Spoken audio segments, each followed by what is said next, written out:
సునాదస్వరము August 3. ఆయన వారిని చూచి, మీరు వెళ్ళి మిమ్మును యాజకులకు కనపరుచుకొనుడని వారితో చెప్పెను. వారు వెళ్ళుచుండగా శుద్ధులైరి.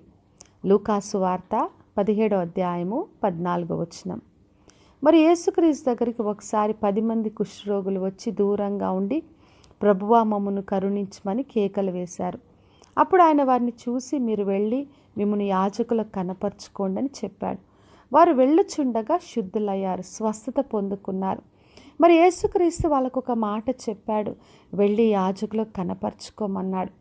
మరి ఎప్పుడైతే వాళ్ళు ఆ మాటకు లోబడి వెళ్ళారో అప్పుడు మార్గంలోనే వారు స్వస్థతను, విడుదలను పొందుకున్నారు.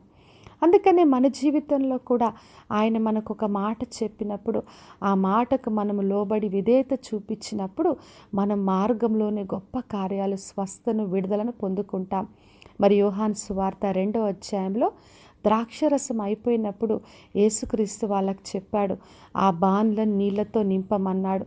అప్పుడు వాళ్ళు అంచుల మట్టుకు నింపిన తర్వాత ఆ నీళ్లను విందు ప్రధాని దగ్గరకు తీసుకెళ్ళమన్నాడు. అప్పుడు వాళ్ళు తీసుకెళ్ళినప్పుడు ఆ నీళ్లు ద్రాక్షరసంగా మార్చబడ్డాయి. అంతవరకు అవి నీళ్లుగానే ఉన్నాయి. కానీ ఎప్పుడైతే ఆయన మాట చొప్పున వాళ్ళు చేశారో ఆ నీళ్లు ద్రాక్షరసంగా మార్చబడి గొప్ప అద్భుత కార్యాన్ని వాళ్ళు పొందుకున్నారు.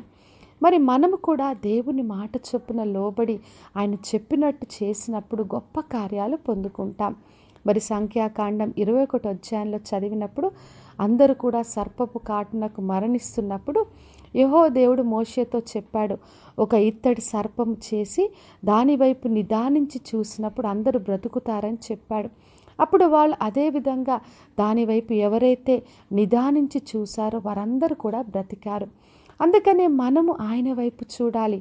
ఆయన చెప్పిన మాటకు లోబడినప్పుడు అది స్వస్థత కావచ్చు, విడుదల కావచ్చు, ఒక అద్భుత ఆశ్చర్య కార్యం కావచ్చు, తప్పక మనం పొందుకుంటాం. కాబట్టి నా ప్రియ సహోదరి, సహోదరా, ఈ రోజునే వస్తున్న ఎటువంటి స్వస్థత, విడుదల కావాలన్నా మనం ఆయన వైపు చూడాలి.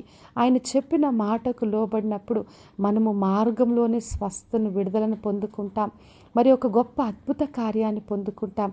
కాబట్టి విశ్వాసంతో యేసు వైపు, ఆయన శిలువ వైపు నిదానించి చూసి అందరం కూడా స్వస్థను, విడుదలను పొందుకుందాం. ప్రార్థన చేసుకుందాం. పరలోకమందున్న మా తండ్రి, మా దేవ, ఈరోజు ఇచ్చిన వాగ్దానం కొరకే వందనాలు.